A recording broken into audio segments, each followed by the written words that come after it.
Hey guys, tonight we begin with the surprisingly busy and occasionally ridiculous life of Paleolithic humans. What did cavemen actually do all day? Turns out, it wasn't just rock smashing and fire discovery montages. So before you get comfortable, take a moment to like the video and subscribe. But only if you genuinely enjoy what I do here. And let me know in the comments where you're tuning in from and what time it is for you. It's always fascinating to see who's joining us from around the world. Now, dim the lights, maybe turn on a fan for that soft background hum, and let's ease into tonight's journey together.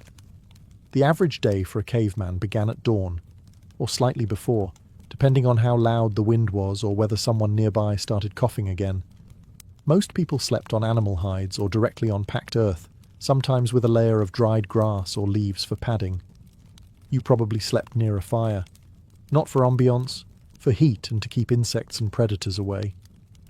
Sleeping away from the group wasn't really an option unless you wanted to wake up missing a foot. Most people slept in small, tight groups, families, extended families, and whoever else was part of the local band. Privacy didn't exist. Everyone heard everything. The first thing you did after waking up was check the fire. If it went out, someone had to restart it.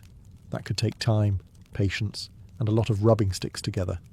If it was cold out, which, depending on the season, it often was, everyone would be cranky until it came back to life.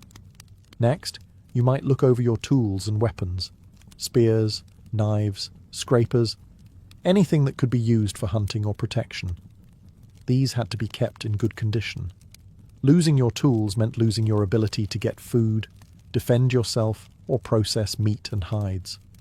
Some people in the group were better at this than others, and it wasn't unusual to borrow gear from someone more skilled, though they probably expected something in return. Children were usually the first to make noise.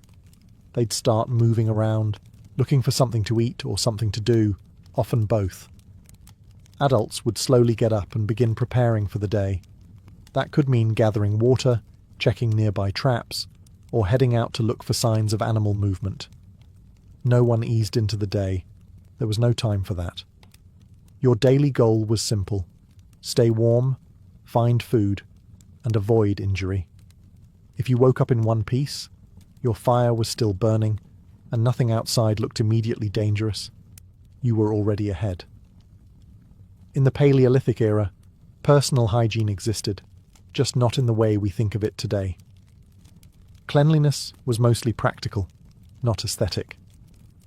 You cleaned yourself when it started interfering with your ability to live, or when the smell became a group issue.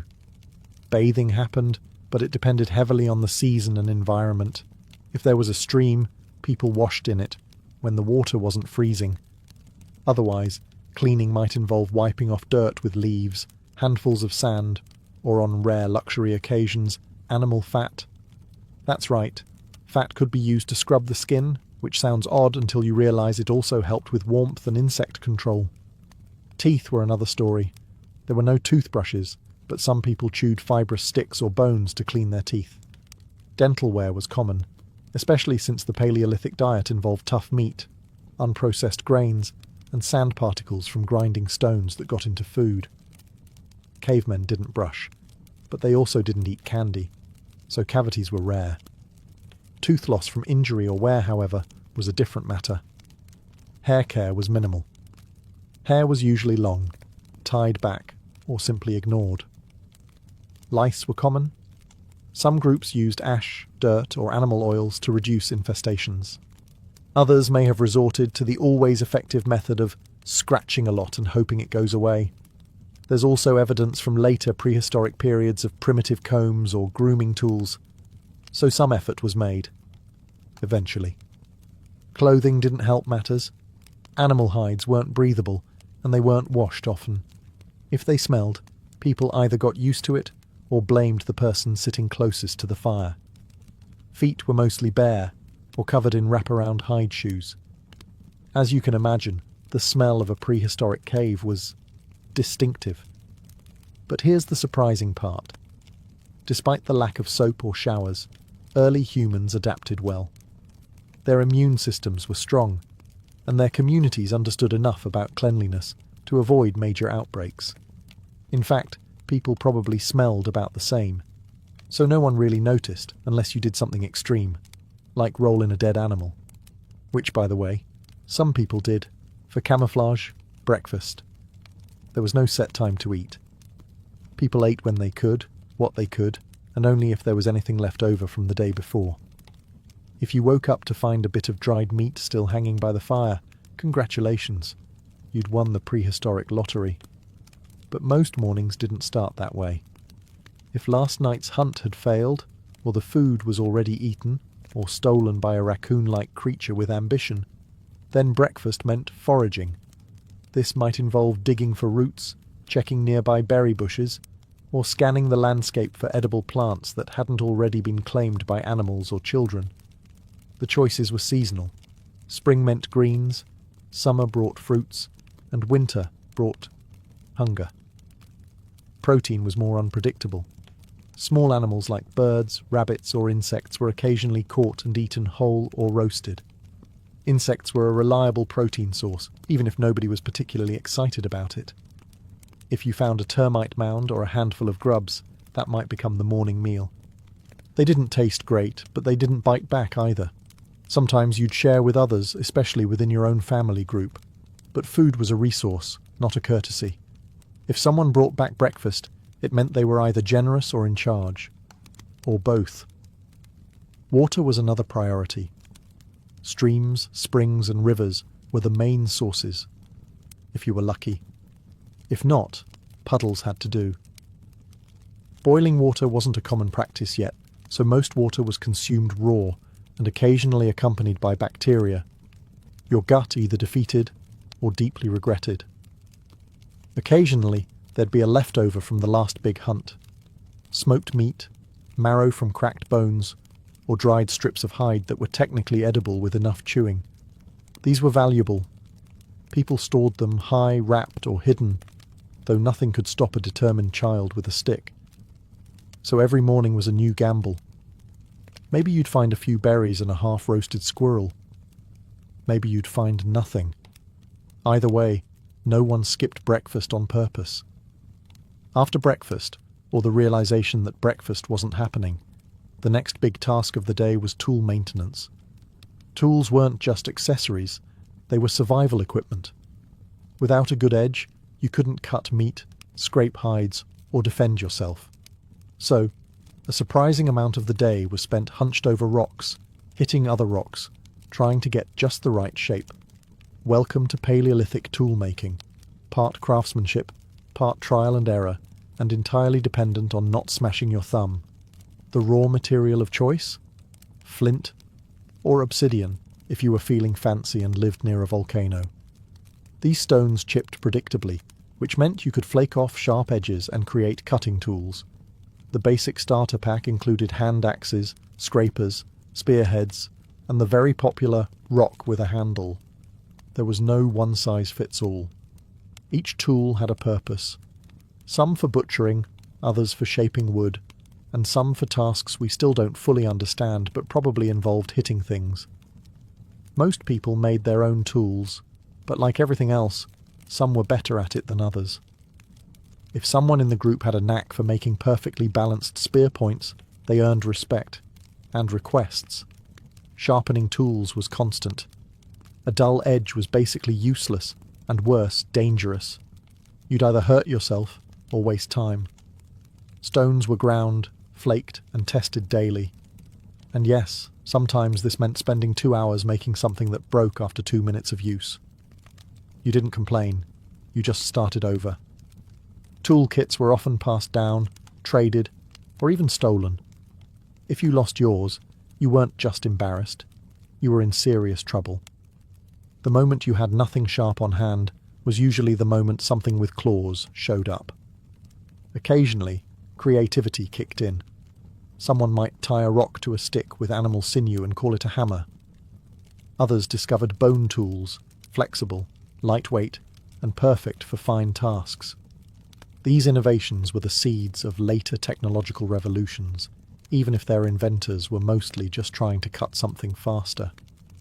Once the tools were ready, and breakfast, or the lack thereof, had been resolved, it was time to tackle the main event. the hunt. Hunting in the Paleolithic world wasn't a solo hobby. It was a full-team operation, often involving every able-bodied member of the group, plus one guy who mostly shouted useful things like, "Go left," and "That's not a deer." Large animals were the jackpot. Mammoths, bison, wild horses. Anything big enough to feed the entire group for a week was worth the risk. But they were also dangerous. Mammoths didn't just stand around waiting to be speared. They were fast, heavy, and had no patience for hairless bipeds with wooden sticks. Planning a hunt took real coordination. Scouts went ahead to track herds. Others prepared traps, pits covered with branches, natural choke points near rivers, or just steep cliffs if the group was feeling ambitious and slightly reckless. Then came the ambush, yelling, spear throwing, and a lot of running. The hope was that something large would go down, preferably before someone in your group did. For smaller game, deer, boars, or even rabbits, the process was more straightforward. Spears, clubs, and clever ambushes were used. Traps and snares helped too, especially for solo or small group hunters. But even with smaller animals, things went wrong. One misstep, and suddenly you were chasing a pig through the woods while trying to explain to your group how you almost had it. Sometimes the hunting party came back victorious, dragging meat, bones, and bragging rights. Other times they came back with nothing but scrapes and excuses. The wind shifted was a popular one. So was blaming whoever sneezed during the ambush. Meat wasn't just food, it was status.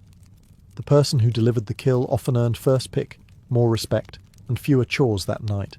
But sharing was still common.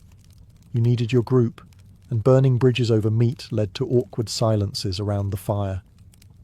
Hunting wasn't just about survival. It was teamwork, risk, and real-time strategy, all while trying not to get trampled. Not everyone in the Paleolithic world chased mammoths. Some people had a much more practical job, finding things that didn't fight back. Foraging wasn't as dramatic as hunting, but it was essential, and frankly, more successful most of the time. You didn't always catch a deer, but odds were decent you'd find a berry bush. The foraging crew, often made up of women, older adults, and kids who weren't old enough to throw a spear without hitting a tree, covered a lot of ground. They searched for edible plants, berries, nuts, roots, seeds, mushrooms, and anything else that didn't taste like regret. Knowing what was safe to eat was a matter of experience, trial and error, and unfortunately, the occasional funeral. Foragers developed strong mental maps of their terrain. They remembered which valleys had tubers, which trees dropped the best nuts, and which plants looked edible but definitely weren't. They passed this knowledge down carefully. Mistaking a good route for a poisonous one could turn your afternoon snack into an emergency. But it wasn't all safe and slow-paced. Sometimes foragers had to deal with wildlife too. Competing with birds, squirrels, or even bears over berries was a very real thing. And stepping into a wasp nest while reaching for honey was a mistake no one made twice, voluntarily. Foraging also meant multitasking.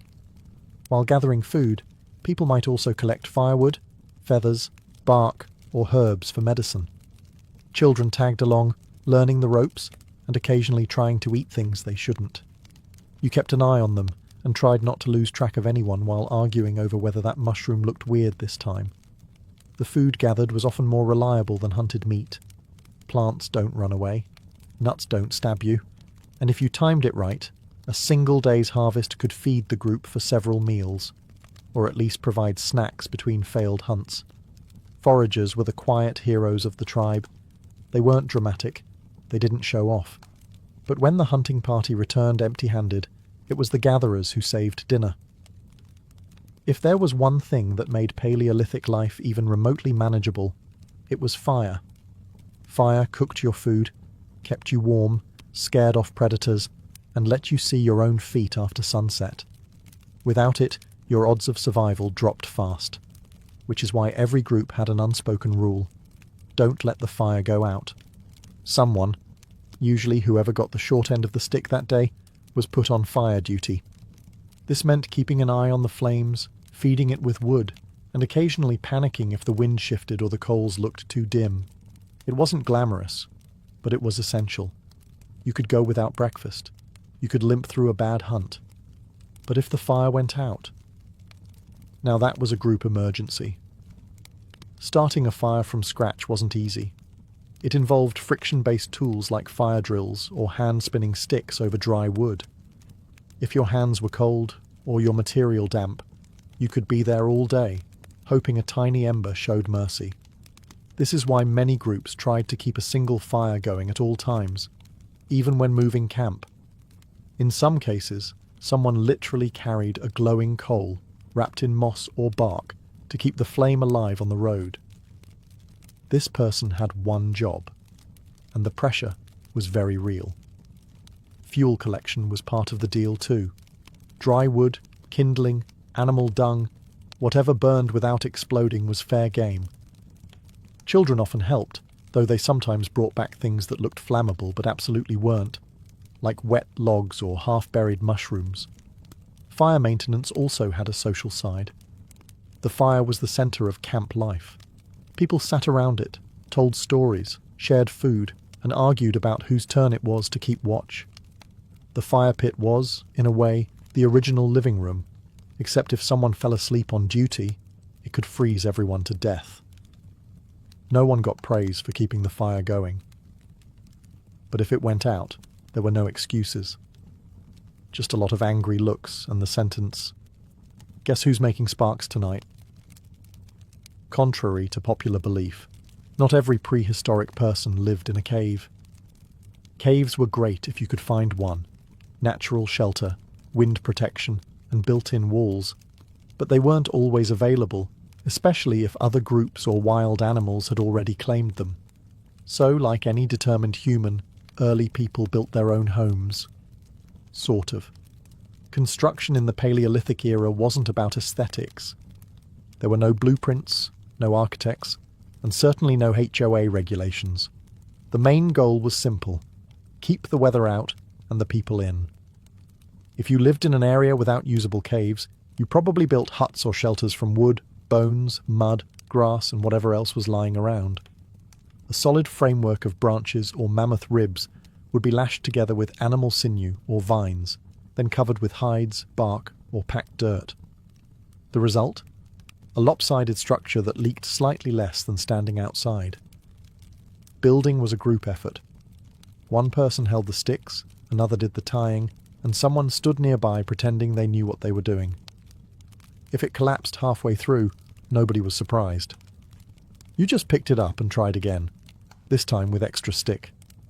Weather was always a problem. Rain turned dirt floors into mud pits. Wind could rip hide coverings away like nature was trying to redecorate. Snow crushed entire shelters if they weren't reinforced. That's why some groups built seasonal structures. Light summer huts that could be quickly abandoned, and heavier winter shelters for long, miserable stretches of frozen time. Insulation was a luxury. If you were lucky, animal hides covered the walls and floor. If not, you just layered up and complained. The fire stayed in the centre, ideally with a hole in the roof to let smoke out, though it usually let in just as much cold. Furniture? Not really. A rock to sit on, a flat place to nap, and maybe a pile of hides for sleeping. Luxury was a warm corner with no drafts and a roof that didn't drip. And yet, even with limited materials, prehistoric people managed to build homes that worked. They weren't pretty, but they kept you alive, dryish, and occasionally upright during a windstorm. Parenting in the Paleolithic era came with no manuals, no podcasts, and definitely no baby strollers. Once a child was born, you were immediately responsible for keeping a small, loud, very breakable human alive in a world full of cliffs, predators, and sharp rocks. And you had to do it without losing your spear or your sanity. Childbirth itself was a community event. Painful, messy, and risky. If you survived it, congratulations. Now came the next challenge. Keeping your child warm, fed, and from sticking their fingers into the fire out of curiosity. Which they did, frequently. There were no diapers. Babies were swaddled in hides or plant fibre, and messes were just part of the job. You learned quickly to always set them down on rocks. Easier cleanup. Mothers usually breastfed for years, since there was no baby formula, and chewing meat for a toddler was not considered efficient. Discipline was practical. If a kid wandered too close to a cliff, you didn't give them a time out. You grabbed them by the leg and barked something like, "No fall!" The stakes were high, and safety rules had to be taught fast. Touching fire, chasing wolves, or trying to eat unknown berries were considered teachable moments, ideally before anything exploded, burned, or caused hallucinations. But Paleolithic parenting wasn't all danger. Kids played constantly, with sticks, stones, feathers, bugs, anything that looked remotely interesting. Play was how they learned. A child who liked throwing rocks might one day be the tribe's best hunter.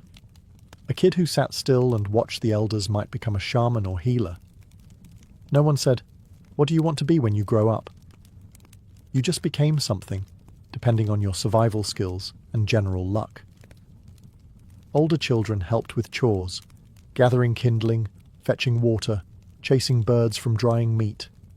By the time they were 10, they were considered semi-functional members of society, still annoying, but now useful. There was no formal education, but children learned through observation, repetition, and trial by mud. They didn't have toys, they had nature, and nature didn't come with safety labels. After a long day of hunting, gathering, scraping, dodging wild animals, and parenting without sedation, early humans finally got to enjoy a bit of what we might call downtime. Of course, Paleolithic social life wasn't exactly wine tastings and brunch, but it was something. The heart of social activity was the fire. Once the sun dipped low and visibility dropped to "hope you don't trip over a sleeping dog," the group would circle around the flames, not for a party, but because it was the only source of warmth and light that didn't bite. Still, it served as the tribe's gathering point. Everyone came here to eat, talk, and unwind. Evening conversations weren't small talk about the weather. They were storytelling sessions. People shared the day's events, exaggerated hunts, and told tales about spirits, ancestors, or that one time someone fell into the river chasing a fish. Storytelling wasn't just entertainment. It was how knowledge was passed down. What to eat, what to avoid, where the good hunting spots were, all wrapped in stories complete with dramatic grunts and arm-waving. Music and dancing also made appearances, though it wasn't exactly coordinated. Someone would bang two stones together rhythmically, someone else might hum or chant, and suddenly 3 children would start spinning in circles because no one told them not to. Instruments included hollow bones, stretched hide drums, and literally anything that made a vaguely satisfying sound. Bragging was also a big part of social life. If someone had a successful hunt, they would mention it, repeatedly. If they made a sharp tool, they'd casually show it off while pretending not to care. Social status wasn't about wealth, it was about skills. Who could hunt? Who could lead? Who could keep the fire going without burning their own eyebrows off? And flirting? Oh, it happened. There weren't many options, so romantic gestures were often subtle. Sharing food, sitting closer to someone, or not laughing when they misidentified a pile of dung as a rare root. Relationships formed slowly, and usually with the quiet understanding that "you didn't throw a rock at me today" was a good sign. Courtship was subtle, practical, and usually involved more grunting than poetry. Still, early humans managed to figure out how to form partnerships, somehow, despite the complete lack of scented candles or deodorant. The first step in courtship was proximity. You lived in a small band of maybe 20 to 40 people, which meant your dating pool was basically whoever hadn't already been claimed by someone else or wasn't related to you. Not ideal, but there was no prehistoric version of Tinder, unless you count locking eyes while chewing the same piece of roasted squirrel. Flirting was quiet, and by today's standards, kind of strange. Sharing food was a big deal. If someone gave you the choicest piece of meat or a handful of berries they didn't technically have to part with, that was interest. Helping someone scrape a hide or carry water. Also a green flag. Early romance was based on effort, not eloquence. Appearance mattered, but only up to a point. You weren't judged on your outfit. Everyone wore some variation of fur and dirt. What counted was your ability to survive. A good hunter or skilled forager had a better shot at attracting a mate than someone who sat by the fire all day carving questionable-looking statues. Pair bonds were often long-term, but not always permanent. People stayed together for cooperation, raising children, sharing food, surviving bad winters. If it wasn't working, a quiet separation occurred. No paperwork, just fewer shared tasks and more awkward silences during group meals. Sexual relationships were probably more flexible than modern assumptions allow. Some anthropologists suggest that early humans were less possessive than later agricultural societies. Group dynamics, survival needs, and mobility often shaped relationship norms more than personal jealousy. And, of course, there were no love songs. Just quiet companionship, a shared blanket, and the mutual understanding that neither of you wanted to get eaten alone. It may not have looked romantic, but it worked. Paleolithic couples built families, raised children, and made it through storms, all without once arguing about who forgot to do the dishes, mostly because there were no dishes. Despite the constant need to hunt, gather, and not die, early humans still found time for something uniquely human: art. And while they didn't have galleries, museums, or the phrase that's very abstract, they did have walls. Big, cold cave walls. And apparently those were just begging for decoration. The earliest known cave paintings date back over 30,000 years, with famous examples found in places like Lascaux and Chauvet in modern-day France. These weren't random doodles. They featured animals like bison, deer, horses, and mammoths, often drawn with surprising accuracy and motion. Some had lines showing movement, others had dots, handprints, or symbols whose meaning we still haven't cracked. What tools did they use? Nothing fancy, just natural pigments like charcoal, ochre, and manganese, crushed minerals mixed with water, fat, or spit. For brushes, they used fingers, sticks, chewed-up ends of plants, or hollow bones to spray pigment across their stenciled hands. Yes, prehistoric people invented airbrushing long before it showed up on motorcycles. Why did they paint? No one knows for sure. Maybe it was storytelling. Maybe spiritual beliefs. Maybe someone just had an eye for composition, and no one told them to stop. Some anthropologists believe the art was connected to hunting rituals, a way to summon success, or pass on knowledge about which animals to chase and which ones to avoid.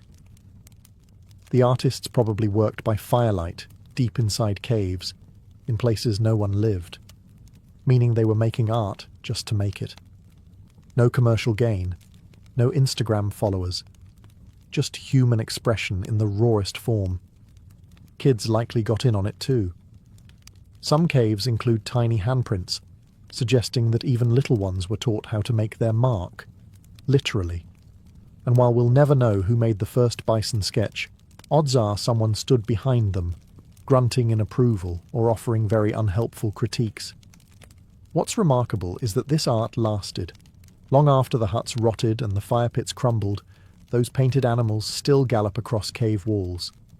Proof that even 30,000 years ago, humans needed more than just food and shelter. They needed to create. Also, maybe they just really liked bison. Getting sick or injured in the Paleolithic era was a bit like rolling dice with the universe.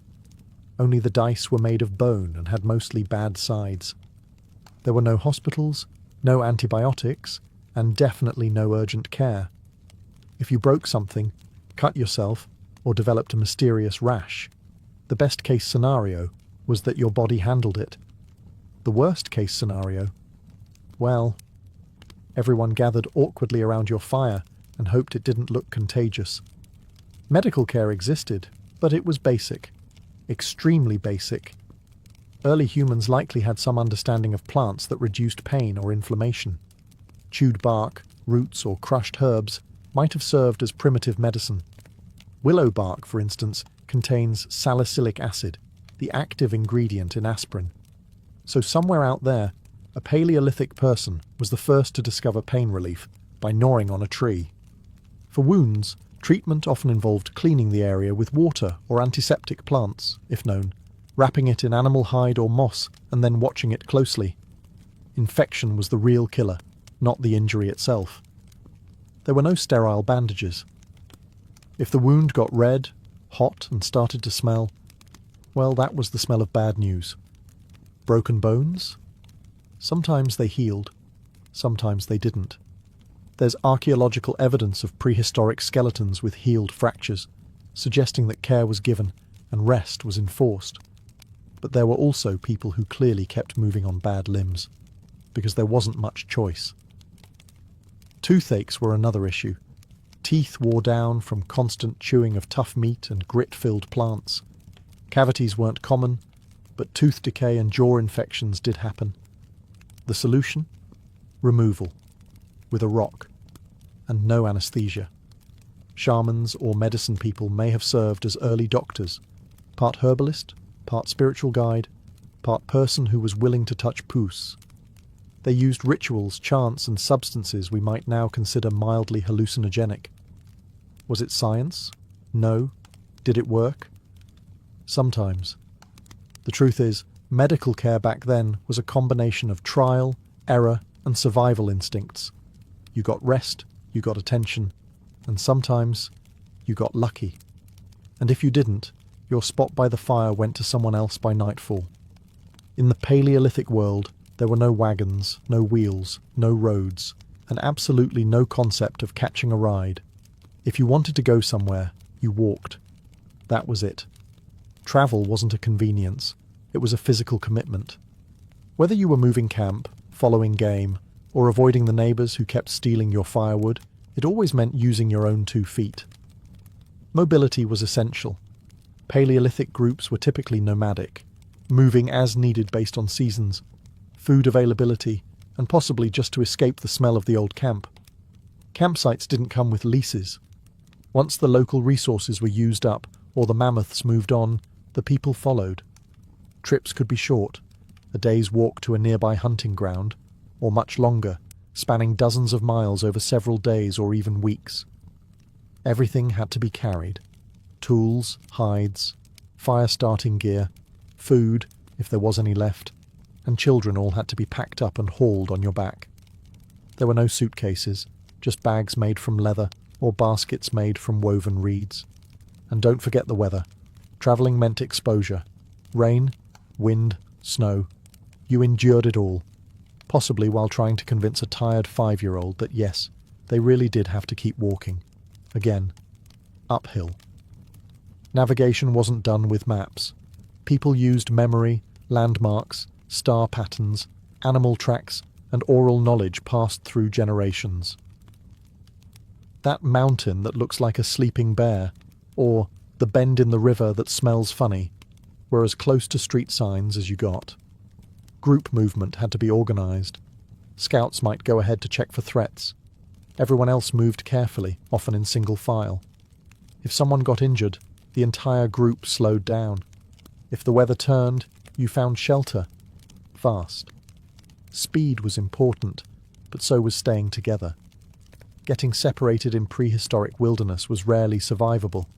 Despite all that, people covered serious ground. Fossils and artifacts show that Paleolithic humans migrated across continents, on foot, no GPS, no water bottles, no Spotify, just survival, sore feet, and the unshakable human drive to see what was beyond the next hill. After a long day of hunting, gathering, walking, parenting, tool fixing, and generally not dying, early humans ended their day in the only place that made sense, around the fire. The sun dropped quickly, and with no electric lights or lanterns, darkness arrived fast and without negotiation. That's when the group settled in for the night's final act, equal parts winding down and survival maintenance. Dinner, if you were lucky, involved roasted meat, boiled roots, or whatever edible thing didn't escape earlier. Meals were shared communally, everyone sitting in a loose circle, crouched or cross-legged, eating with hands, bones, or the occasional sharpened stick. There was no formal etiquette, but unspoken rules definitely applied. For example, don't snatch the last bite unless you were the one who speared it. After eating, people talked. Not just survival plans or food logistics. They shared stories, myths, memories, cautionary tales about that one guy who tried to hug a porcupine. Oral storytelling was the Paleolithic version of Netflix, minus buffering.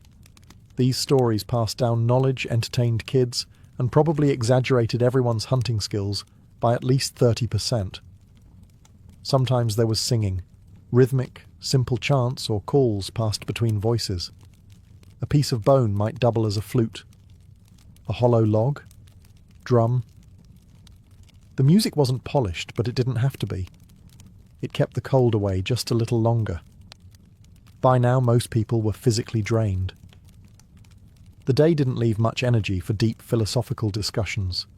Kids passed out first, curled up next to parents or in a pile of furs.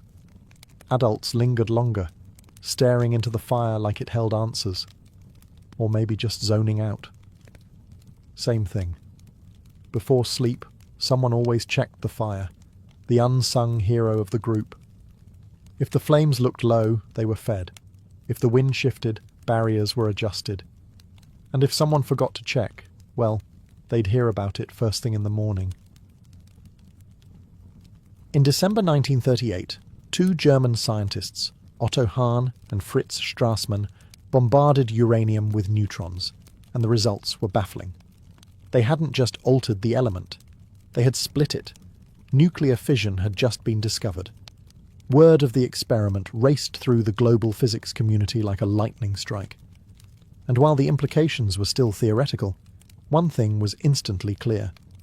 If fission could be controlled and harnessed, it could unleash an explosion of unimaginable power. And that terrified the scientific world, especially in the United States. Because Nazi Germany, home to some of the brightest physicists on Earth, had just taken the first step toward a doomsday weapon. Physicist Leo Szilard, a Hungarian Jew who had fled Europe, immediately grasped the stakes. If Hitler's scientists built an atomic bomb first, the world wouldn't just lose a war, it might lose its future.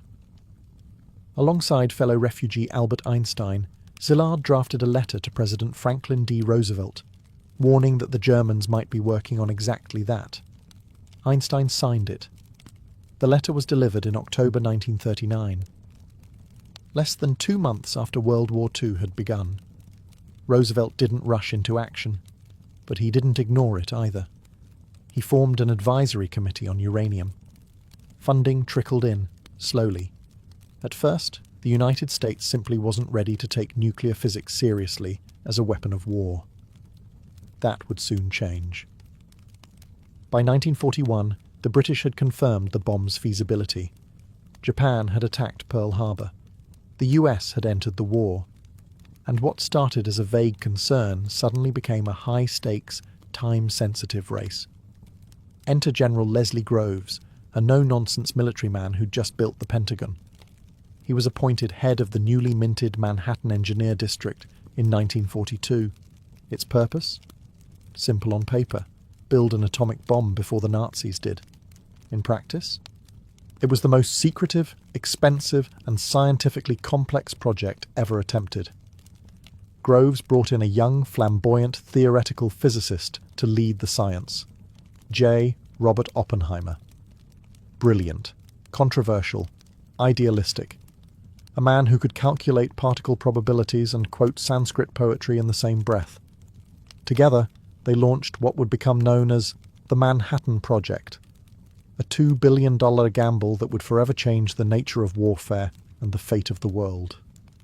The Manhattan Project wasn't just a lab experiment, it was an empire. To pull off the impossible, the US government created an entire hidden civilization, stretching across the country, shrouded in secrecy. No one outside the project knew its real purpose. Most of the people inside didn't either. At the heart of this secret world were 3 main sites. First, Los Alamos, New Mexico, a dusty mesa chosen for its remoteness. This would be the brain of the project, where theoretical physics met practical engineering. Here, Oppenheimer assembled a dream team of scientists. Niels Bohr, Richard Feynman, Enrico Fermi, and dozens of others. Many were European émigrés fleeing fascism. Some had no idea what they were truly building. Second, Oak Ridge, Tennessee, where entire factories, as long as several football fields, were built from scratch. Their mission? Enrich uranium, one of the two elements needed for an atomic bomb. Problem was, uranium-235 was incredibly rare, less than 1% of natural uranium. So engineers tried everything: gaseous diffusion, electromagnetic separation, even calutrons. Thousands of workers, most of them women, operated machinery they didn't understand, never knowing they were helping enrich bomb fuel. Third, Hanford, Washington, where plutonium was bred. This was the second path to the bomb. Plutonium didn't occur naturally in usable amounts, but in huge nuclear reactors built in the middle of nowhere, uranium could be bombarded to produce it. Then it had to be extracted, refined, and shipped to Los Alamos for weaponization. The reactors ran around the clock, creating a new element and new nightmares.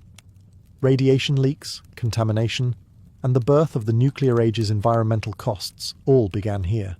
Over 130,000 people worked on the Manhattan Project, more than the population of some US states at the time. They built secret towns, complete with housing, schools, stores, and security fences. Mail was censored. Phone calls were monitored. Workers were told only what they needed to know. Even Vice President Harry Truman had no idea what the project was until he became president. This wasn't just a science project. It was industrial, military, bureaucratic, and deeply human. People fell in love, gave birth, suffered accidents, got bored, and died, all in service of an invention they couldn't name.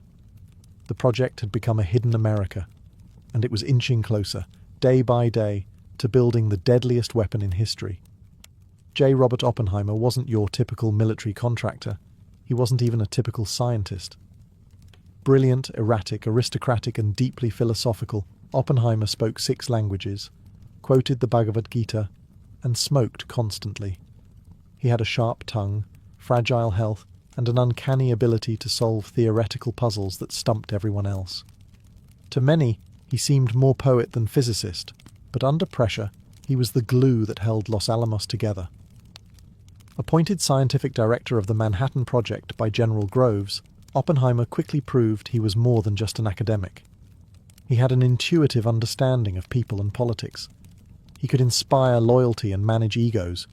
No small feat considering he was working with some of the most brilliant minds on Earth, each with a Nobel Prize-level intellect and a reputation to match.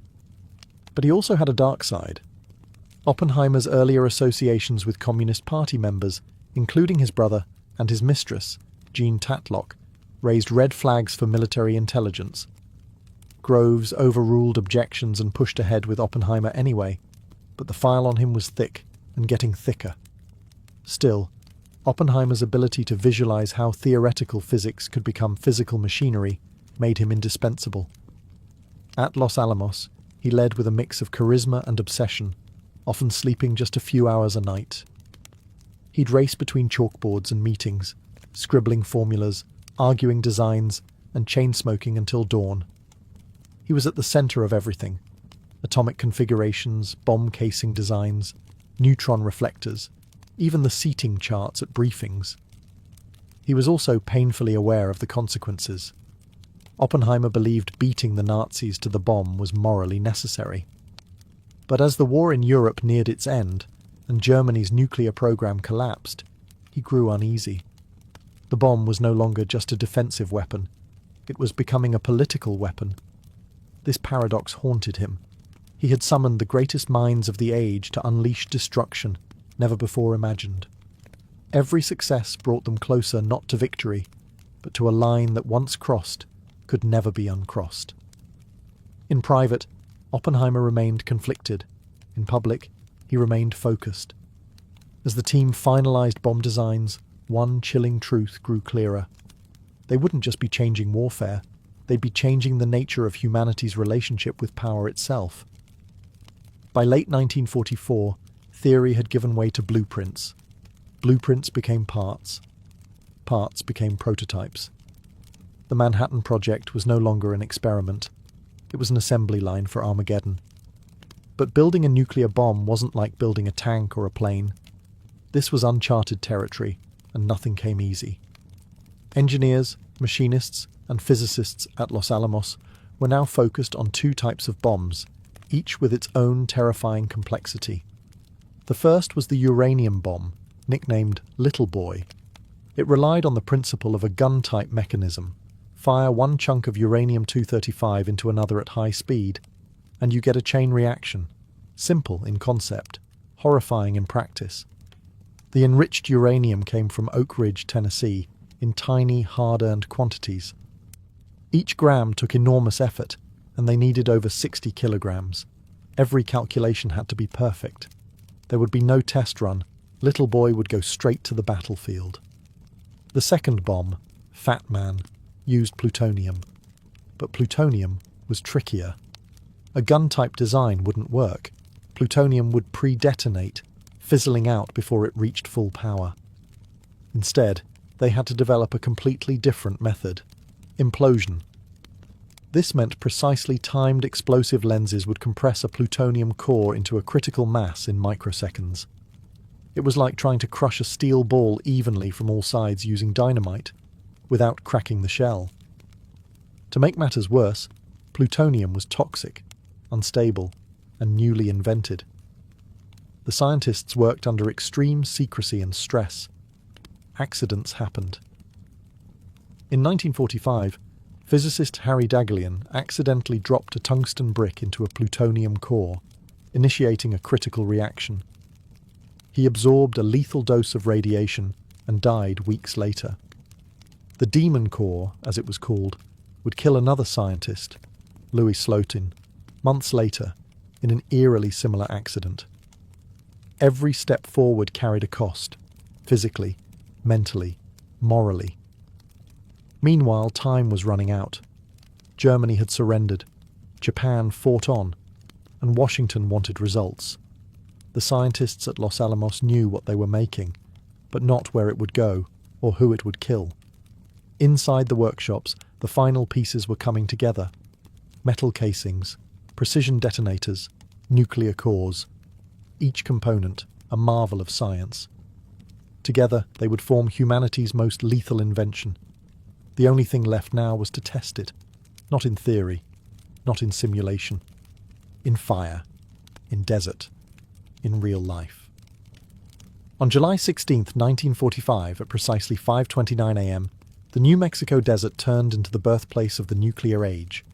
The test was codenamed Trinity, and it was the first detonation of a nuclear device in human history. The bomb they tested was a plutonium implosion design, the same type as Fat Man. It had never been tested before. Unlike Little Boy, which the scientists believed would work based on simple physics, Fat Man's complex implosion mechanism made it unpredictable. It could fail, it could fizzle, or it could destroy everything around them. Tension ran high. Oppenheimer, Groves, and hundreds of scientists gathered at observation points miles from the detonation site. Many wore welding goggles. Some had sunscreen smeared on their faces, hoping it would protect them from the unknown light that was about to be born. Others took bets on whether the blast would ignite the atmosphere.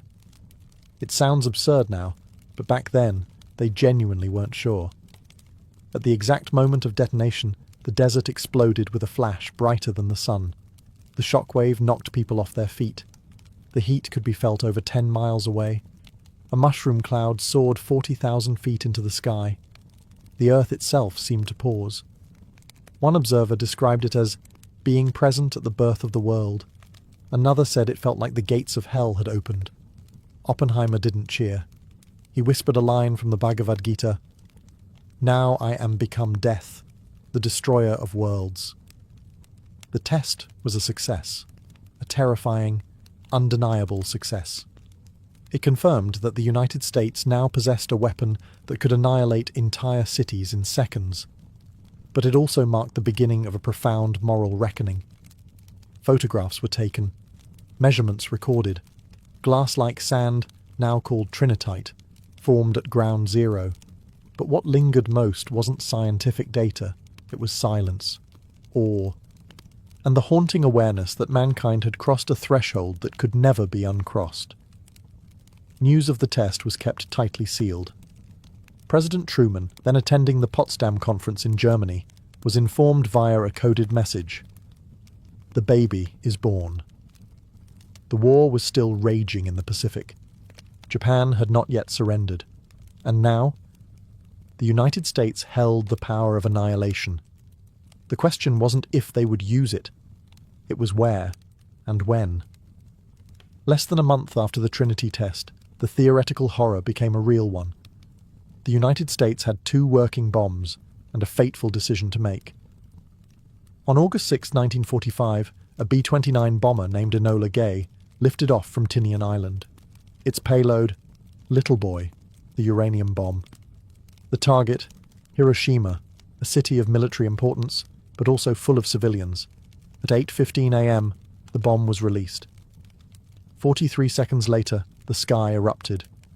The explosion leveled 5 square miles of the city. Temperatures reached 7,000 degrees Fahrenheit at the epicenter. Over 70,000 people died instantly, vaporized or crushed. Fires raged. Survivors, burned and blinded, stumbled through a nightmare landscape of twisted steel and ash. In the following weeks, tens of thousands more would die from radiation sickness, injuries, and trauma. The world had never seen destruction like this. And yet, the war continued. Japan's leaders hesitated. Some wanted surrender, others wanted terms. The US, interpreting silence as resistance, prepared a second strike. On August 9th, the plutonium bomb, Fat Man, was loaded onto another B-29, Bockscar. The primary target was Kokura, but cloud cover forced a change. The bomb was dropped over Nagasaki at 11:02 a.m. The terrain of Nagasaki limited the blast somewhat, but the destruction was still catastrophic. Around 40,000 people died instantly. The blast obliterated factories, homes, temples. Once again, thousands more would succumb in the following days from burns, trauma, and radiation. Within hours, the Japanese cabinet convened in chaos. The emperor himself, Hirohito, intervened. For the first time in history, a Japanese emperor spoke directly to his people, announcing unconditional surrender. The war was over. But the debate had just begun. Did the bombs end the war, or did they usher in something worse? Were they necessary, or a horrific show of force? Some scientists had begged for a demonstration instead of a city strike. Their pleas were ignored. Others, like General Groves, felt no remorse at all. The world had entered a new reality, one where peace was enforced by the threat of absolute destruction. The bomb had done its job, militarily, but morally, philosophically, spiritually? Those questions would echo for generations. What was undeniable? In 2 flashes of light, the 20th century had split. There was the world before the bomb, and everything that came after.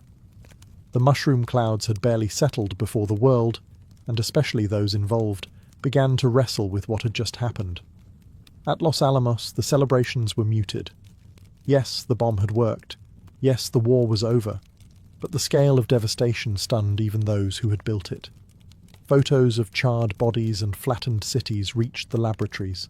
Survivors' stories trickled in. Scientists who once poured their genius into making the weapon now stared into an ethical abyss. Many felt they'd unleashed something far bigger than they understood. Oppenheimer, in particular, was shattered. Though once the charismatic heart of the Manhattan Project, he was now a man haunted. In a meeting with President Truman shortly after the war, he reportedly said, "Mr. President, I feel I have blood on my hands." Truman, according to his staff, was disgusted. He later called Oppenheimer a crybaby scientist. But the ethical crisis wasn't confined to one man.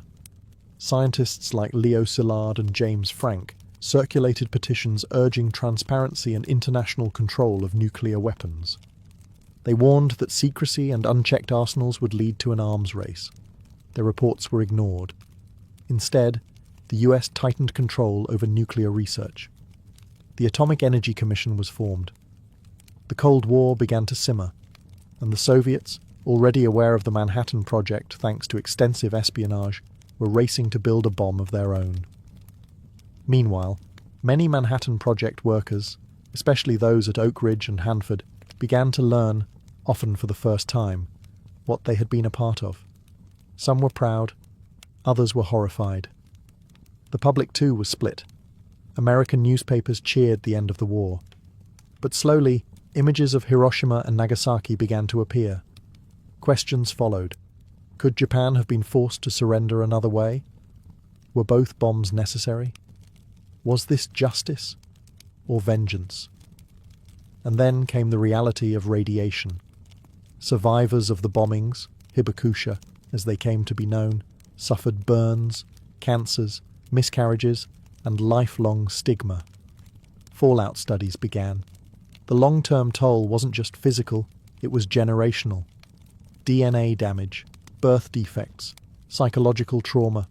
The war had ended, but the consequences were only beginning.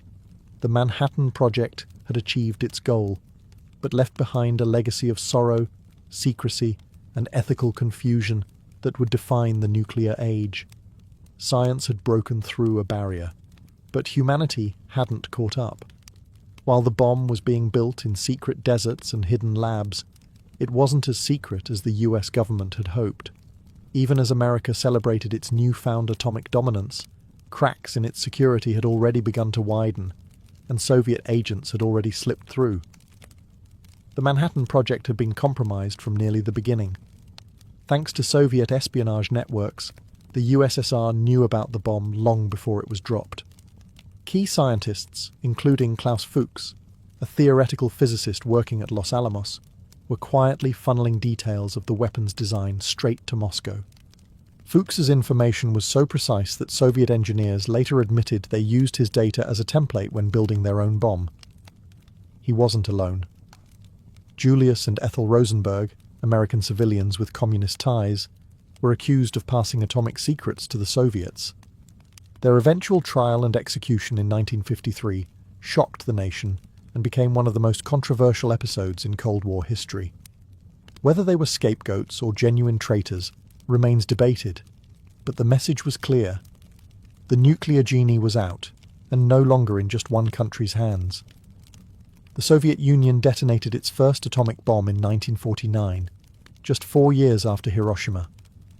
It was faster than most American officials had expected.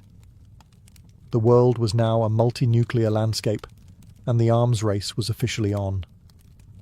America's monopoly on ultimate destruction had lasted less than half a decade. What followed was a new kind of warfare, not of bullets, but of brinkmanship. Nations now held weapons that could annihilate cities with a single strike. The logic of conflict shifted. Victory no longer meant who had more troops. It meant who could survive a nuclear first strike or deliver a deadlier one in return. Back in the US, paranoia grew. Loyalty oaths, background checks, HUAC hearings, the Red Scare. Scientists who had once been hailed as national heroes found themselves accused, blacklisted, and interrogated. Oppenheimer himself, the father of the bomb, was stripped of his security clearance in a humiliating hearing that exposed how deeply the political climate had changed. The bomb had won a war, but it had also ignited a new one. Colder, more psychological, and infinitely more dangerous. From the labs of Los Alamos to the gulags of Siberia, a new era had begun, one where silence, suspicion, and surveillance reigned, and the threat of total annihilation would never be far behind. The Manhattan Project ended in 1946, but its impact never did. It reshaped the world, scientifically, militarily, politically, and morally. It was, in many ways, the birth of the modern era. On one hand, the project marked an unprecedented scientific achievement. It proved that theoretical physics could shape global events, that pure research could transform into raw power. The same principles that split atoms would go on to power nuclear energy, guide space exploration, and advance medicine. Nuclear physics became a cornerstone of modern science. On the other hand, it introduced a permanent shadow over humanity. The invention of nuclear weapons didn't just end a war, it redefined peace. For the first time in history, humans had created something that could wipe themselves out entirely. That terrifying possibility has hovered over every international conflict since. The concept of mutually assured destruction became the twisted backbone of Cold War diplomacy. Two superpowers, armed to the teeth, locked in a stalemate where pulling the trigger meant the end of civilization. The Manhattan Project also sparked a global arms race. The US, the Soviet Union, then Britain, France, China, India, Pakistan, Israel, unofficially, and later North Korea. Each developed their own bombs. What began as a desperate gamble to stop Nazi Germany became a blueprint for global militarization. And yet, for all its devastation, the bomb has only been used in war twice. That fact alone is both chilling and remarkable. It suggests a paradox. The bomb is the ultimate weapon, and its horror may be the very reason it hasn't been used again. Culturally, the Manhattan Project left scars. In film, literature, and philosophy, it forced a confrontation with the limits of progress. Could science exist without conscience? Could knowledge be separated from responsibility? Figures like Oppenheimer remain icons of that dilemma. Neither villain nor hero, just human, caught between brilliance and guilt, ambition and regret. In 1965 he reflected, "In some sort of crude sense, which no vulgarity, no humour, no overstatement can quite extinguish, the physicists have known sin." Today, the legacy of the Manhattan Project lives on, in weapons stockpiles, in non-proliferation treaties, in climate of deterrence, and in the uneasy peace that nuclear fear enforces. The bomb ended a world war, but it began something else too, a permanent, fragile era, where the fate of the world can hinge on the press of a button. In ancient Mesopotamia, what you wore wasn't just about covering your body, it was about broadcasting your identity. Your class, occupation, gender, and even your closeness to the gods were reflected in your clothing. Fashion here was an elaborate code, and everyone, from priest-kings to slaves, was expected to follow it. The earliest civilizations in Sumer, Akkad, Babylon, and Assyria developed distinct clothing hierarchies. For men, garments ranged from simple skirts made of wool or flax to long, elaborately fringed robes. These robes were symbols of status. The more layers, pleats, and embroidery you had, the more powerful you were perceived to be. Royalty and nobility often favoured cloaks dyed with expensive pigments, deep reds, purples, and indigos extracted from rare minerals and plants. These dyes weren't just visually striking. They were costly to produce, so wearing them shouted wealth and authority. Women's clothing was no less symbolic. Elite women wore finely woven gowns that wrapped diagonally across the body and often left one shoulder bare. Decorative fringes along the hems were a recurring feature. Jewellery was essential. Gold necklaces, lapis lazuli earrings, and carnelian beads were used not only to enhance beauty, but to signify divine favour or aristocratic lineage. Bracelets, anklets, and hairpieces reflected both spiritual beliefs and marital status. Even hairstyles were strategic. Mesopotamian men took pride in their beards, which were curled, oiled, and sometimes crimped into intricate patterns. Beards were not just facial hair. They were a badge of masculinity and wisdom. Women, meanwhile, styled their hair in buns, braids, and elaborate rolls. Wigs were worn by both sexes on ceremonial occasions, or by the upper classes to show refinement. Perfumes and cosmetics added the final layer. Oils scented with myrrh or cedar were commonly used to anoint the skin. Eye makeup, often kohl, was applied not only for beauty, but for protection against evil spirits and the sun's glare. And let's not forget shoes, or the lack thereof. Most Mesopotamians went barefoot, but elites sometimes wore sandals made of leather or even silver. purely for ceremony. In Mesopotamia, fashion wasn't frivolous. It was deeply functional, symbolic, and enforced by religious and political institutions. What you wore could elevate you or condemn you. Even 5,000 years ago, people knew appearances weren't just skin deep, they were destiny. In ancient Egypt, fashion served a divine function. What you wore didn't just signal wealth or taste, it reflected your connection to the gods. Clothing was about purity, power, and eternal style. And in a land where life and death were closely intertwined, your wardrobe had to be fit for both this world and the next. Linen was king. Derived from flax, it was the primary fabric for all Egyptians, soft, lightweight, and perfect for the desert heat. But not all linen was equal. The upper class wore finely woven, almost transparent linen that clung to the body in elegant folds. Pharaohs and nobility wore pleated kilts and robes with ornate sashes, often starched and shaped to dramatic effect. The whiter and finer the linen, the more it symbolized purity and favor with the gods. For women, fashion was both sensual and symbolic.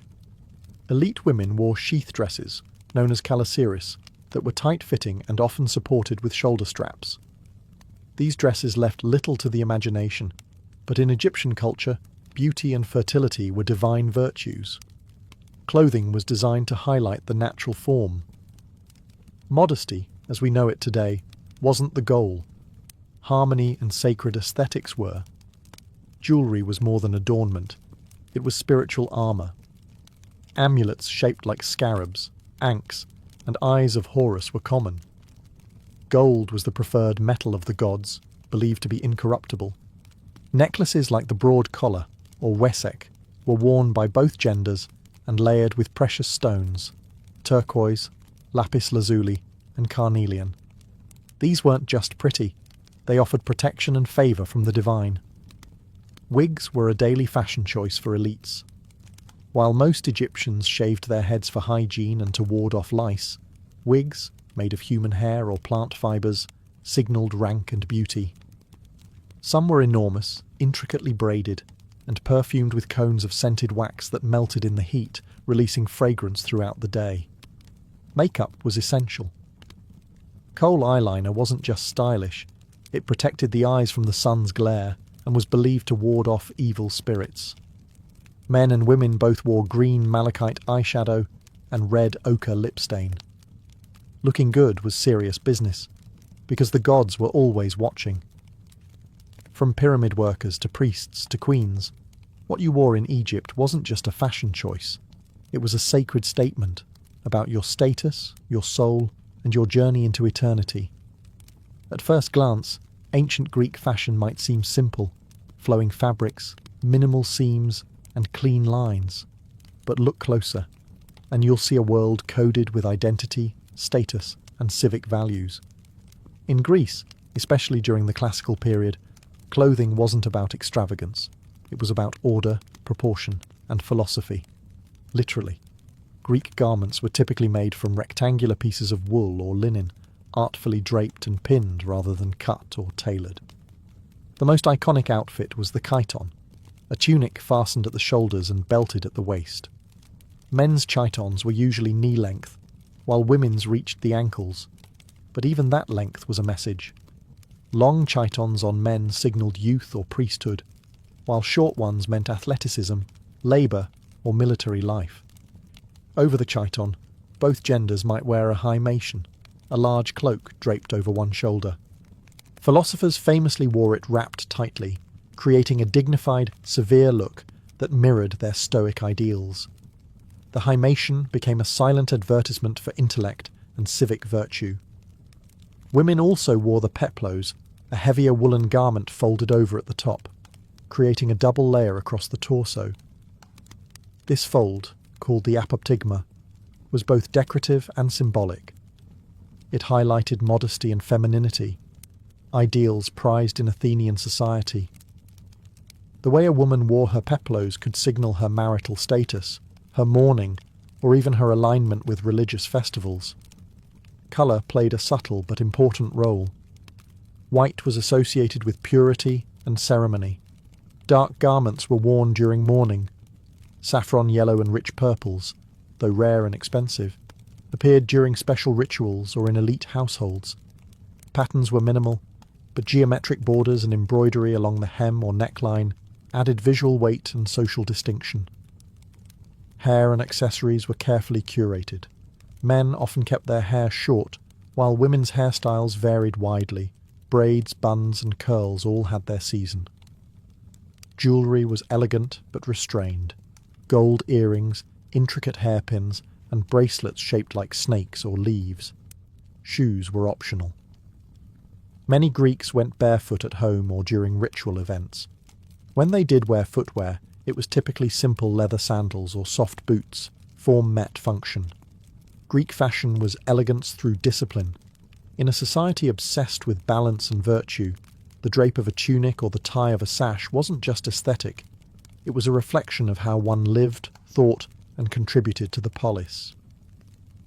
If the Greeks used fashion to express ideals, the Romans used it to display dominance. Roman clothing was bold, regulated, and highly symbolic, designed to reflect the empire's strict social hierarchy and its love for spectacle and control. What you wore in Rome wasn't just a personal choice, it was often a legal requirement. The most iconic Roman garment was the toga, and it wasn't for comfort. Reserved for Roman male citizens only, especially the elite, the toga was a massive semicircular woolen cloth draped intricately over the body. It required practice, or a personal slave, to wear properly. The colour, size, and decorative stripe of your toga immediately signalled your status.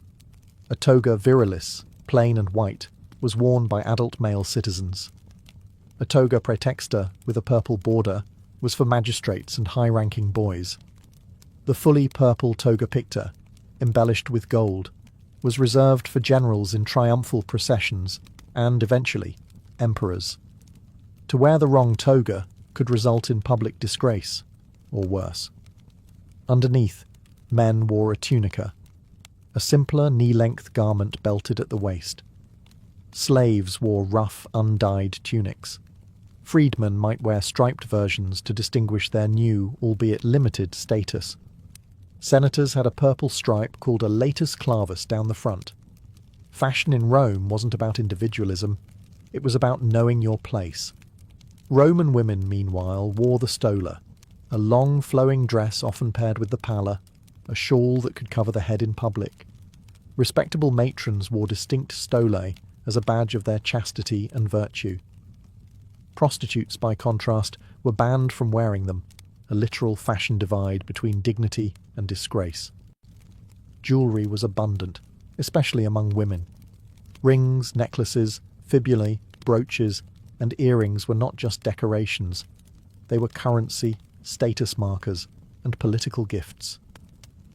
Wealthy women wore elaborate hairstyles, often piled high with curls, braids, and pins, a fashion that required both a mirror and several servants. Footwear ranged from simple sandals to leather boots dyed red, green, or black. Senators even had their own shoe style, the calceus, marked by a black leather finish and laces across the ankle. In Rome, clothing was law, art, and propaganda rolled into one. To be dressed appropriately was to embody Rome's values: discipline, hierarchy, conquest, and civic pride. A toga wasn't just cloth. It was the Roman Republic, draped in wool. In the Achaemenid Persian Empire, fashion was nothing short of regal theatre. From Darius the Great to Xerxes, Persian rulers dressed not merely to impress, but to intimidate. To see a Persian nobleman walk into a room was to witness a human jewel box, shimmering in embroidered silks, gold ornaments, and divine iconography. Clothing here was about power, but also about cosmology. Unlike the more minimalist Greeks, Persians embraced vivid colours and luxurious textures. Silk, which reached Persia via early trade routes, was reserved for the elite. Embroidery was everything.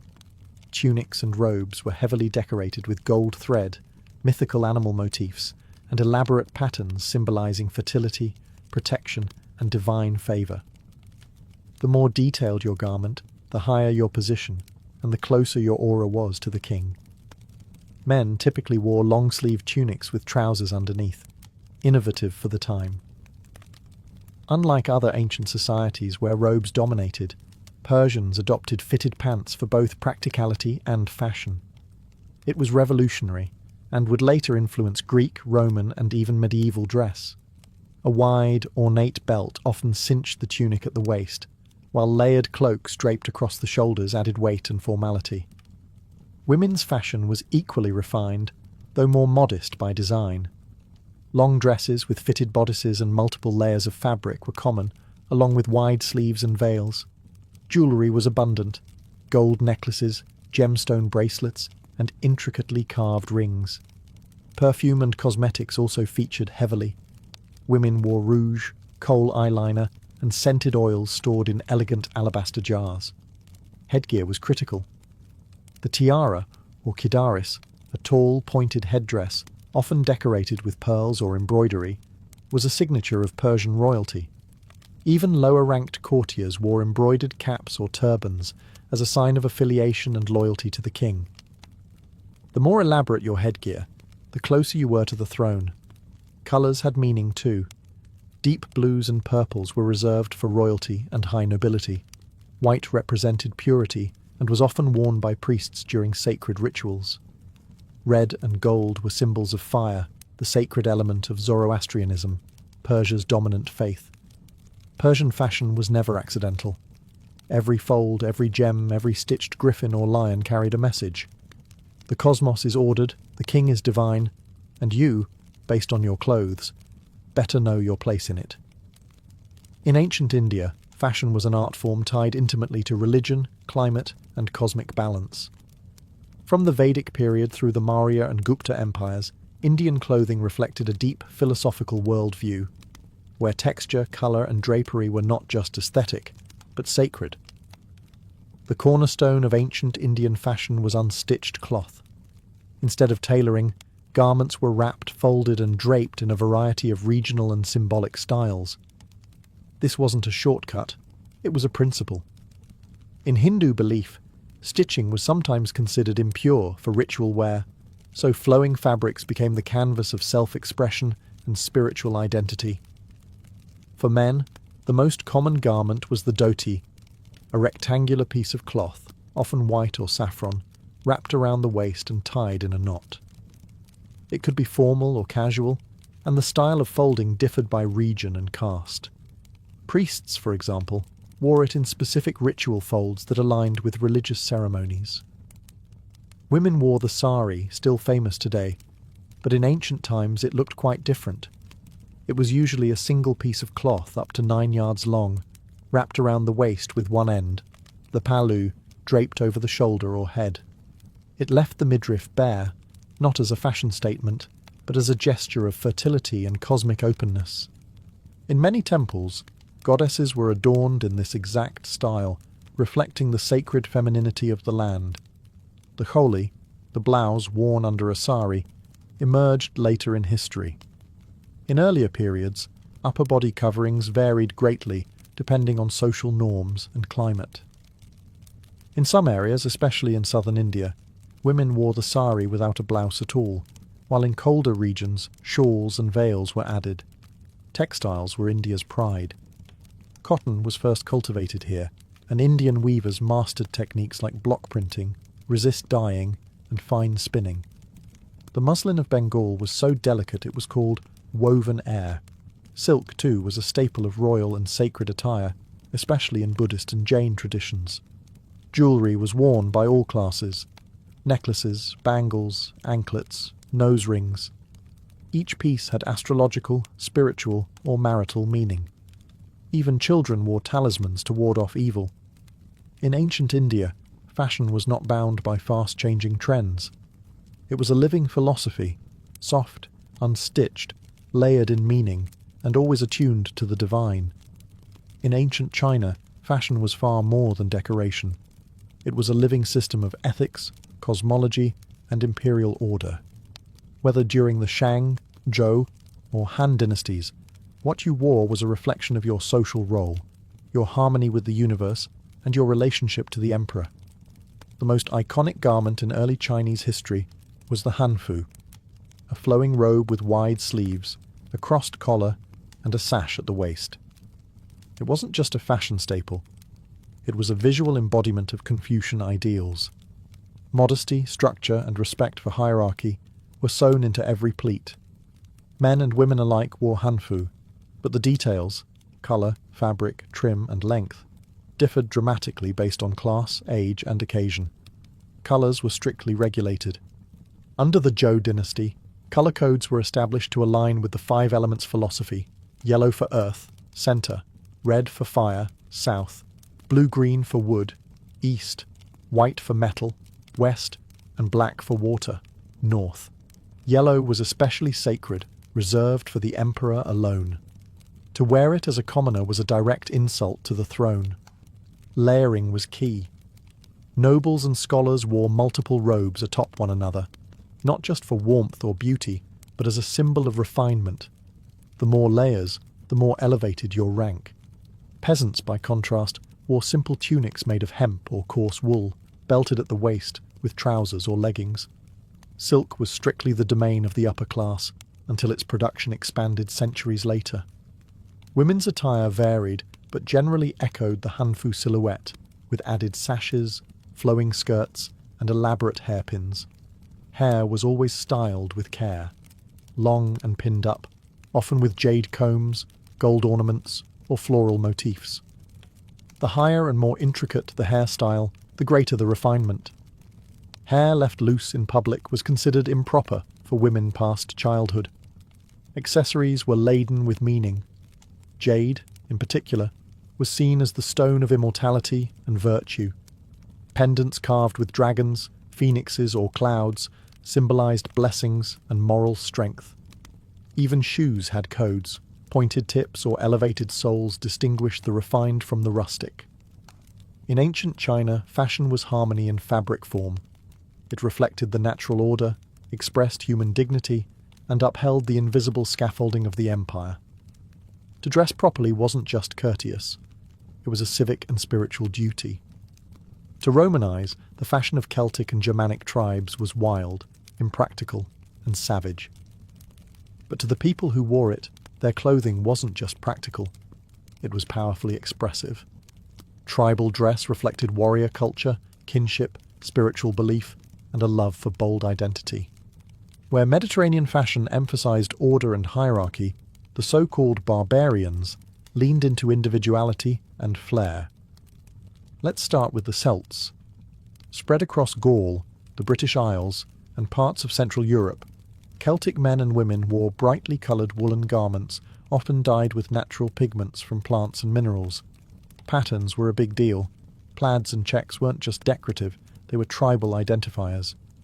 Each region or clan had its preferred style, centuries before Scotland's tartan system developed. Men typically wore long-sleeved tunics, belted at the waist, with trousers known as bracca, a radical departure from the robe-based attire of Rome or Greece. These trousers were warm, flexible, and ideal for horseback riding and combat. Warriors often went shirtless into battle, covered in tattoos or blue war paint made from woad, a nod to both intimidation and sacred ritual. Celtic women wore layered dresses or skirts with shawls or cloaks fastened by elaborate brooches, called fibulae. Jewellery was worn in abundance. Thick neck rings called torques, bangles, spiral earrings, and amber beads. These items weren't just for show.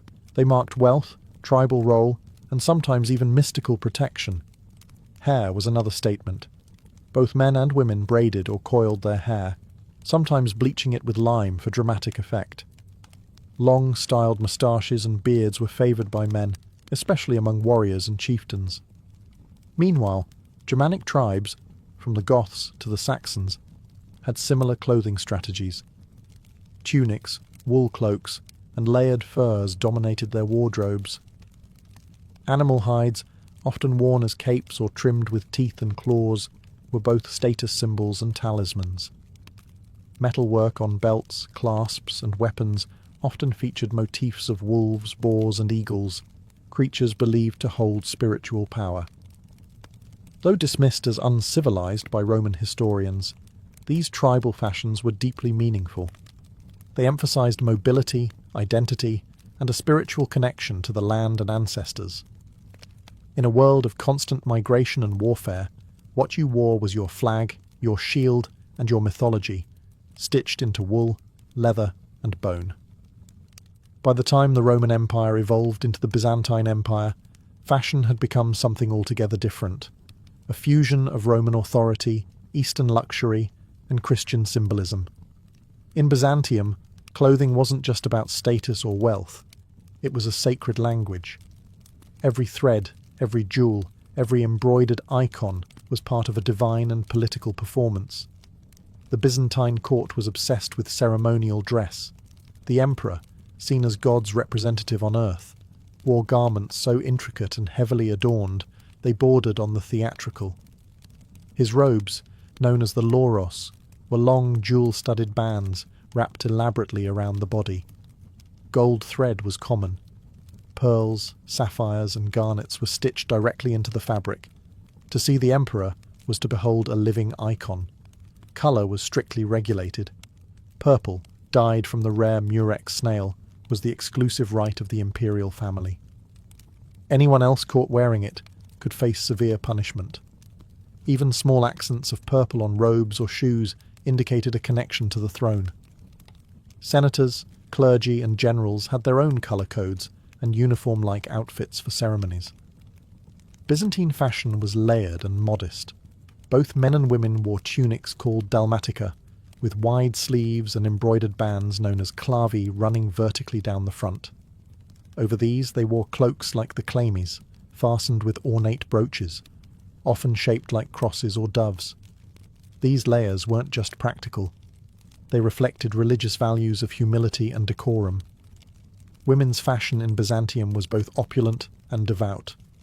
Elite women wore long-sleeved robes with tight cuffs, heavily patterned silk fabrics, and elaborate head coverings. Veils and crowns signalled both piety and power. Jewellery was plentiful: heavy earrings, multi-strand necklaces, and golden belts adorned with religious icons and saints. Even their shoes were embroidered. Christianity influenced everything. Crosses, angels, and sacred inscriptions appeared on belts, pins, and borders of garments. Churches were filled with mosaics depicting saints and royalty in dazzling robes. Real fashion, immortalized in art. Even outside the palace, fashion mimicked the hierarchy. Merchants, scholars, monks, and servants all had clearly defined clothing styles. You didn't just dress for the weather, you dressed for your role in God's order. In Byzantium, fashion wasn't a choice. It was destiny, sanctified by scripture and stitched in silk. Your robe wasn't just a garment, it was your gospel. Before eyeglasses were invented, poor vision was a life sentence, often with serious consequences. If you were nearsighted, reading or fine craftsmanship became nearly impossible. If you were farsighted, sewing, carving, or copying manuscripts was a daily struggle. And yet, for most of human history, there was no solution, just quiet resignation. Ancient civilizations recognized vision problems, but they didn't have the means to fix them. The earliest written reference to impaired vision comes from ancient Egypt. Medical papyri from as early as 1500 BCE describe symptoms that sound a lot like presbyopia, age-related farsightedness. But treatment was largely magical or herbal. There's no evidence of any optical devices. The Greeks and Romans too understood that eyesight could decline with age. Seneca the Younger, in the 1st century CE, reportedly used a glass globe filled with water to magnify text. It worked like a crude magnifying lens, but it wasn't wearable. The first true magnifying lenses came from the Islamic Golden Age. Scholars in Baghdad and Cairo were experimenting with optics as early as the 9th century. The mathematician Alhazen, also known as Ibn al-Haytham, wrote the Book of Optics in the 11th century, laying the groundwork for the science of vision. He described how light enters the eye and how lenses could bend it. But again, there's no record of wearable lenses. Instead, ancient and medieval readers used what were known as reading stones, polished hemispheres of glass or crystal, placed directly over the text to enlarge it. These tools date back to around the 10th or 11th century in Europe and the Middle East. They were useful, but clunky. You had to press them against the page, and they only helped with one line at a time. The true revolution came in the late 13th century, in northern Italy, likely in the artisan hubs of Pisa or Venice. It was here that craftsmen began producing the first wearable eyeglasses, turning magnifying lenses from stationary tools into something portable and transformative. These early glasses weren't stylish, but they were revolutionary. For the first time in human history, failing eyesight didn't mean the end of a scholar's or artisan's career. The earliest eyeglasses were convex lenses designed to help with presbyopia, age-related farsightedness, which makes reading up close difficult. These were not mass-produced. Each pair was handcrafted by skilled glassmakers and mounted in simple frames made of wood, bone, leather, or metal. There were no temples. These lenses were balanced on the nose or pinched together, sometimes held by hand. The earliest written reference comes from 1306, when a Dominican friar named Giordano da Pisa famously told his congregation that "It is not yet 20 years since there was found the art of making eyeglasses, so that one can read and do fine work." That places the invention somewhere around the 1280s.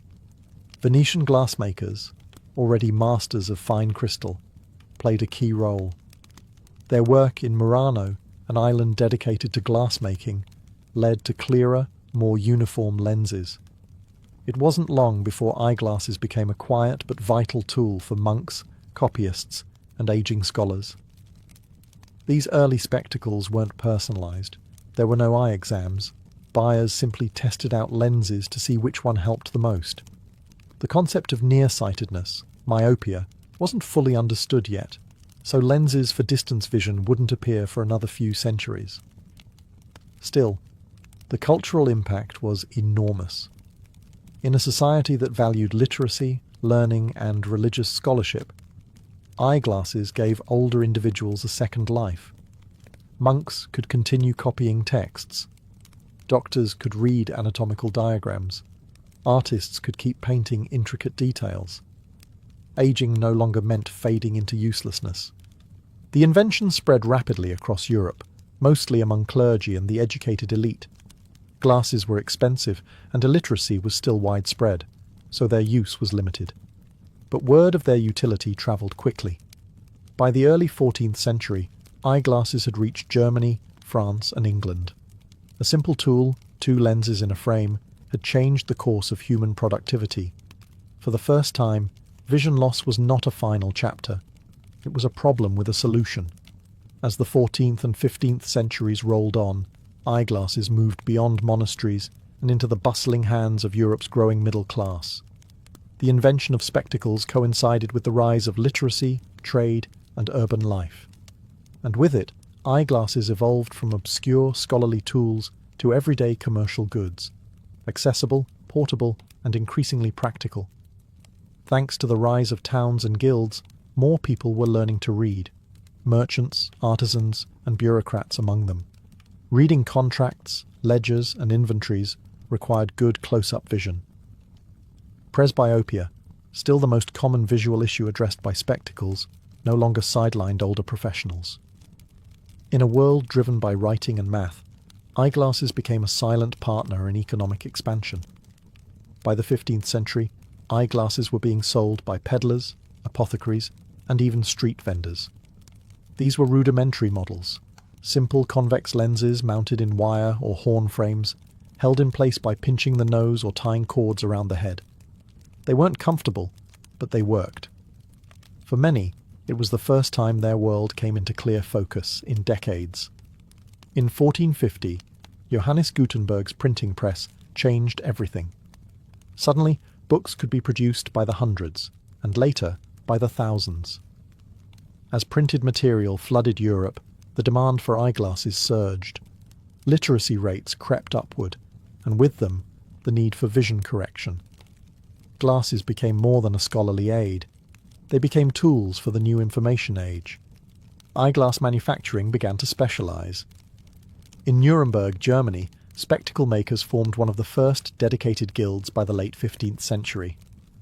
Venice and Florence also became centres of lens production, combining advances in glass clarity with craftsmanship in frame-making. These early opticians didn't conduct eye exams, but they developed a range of lenses with differing strengths.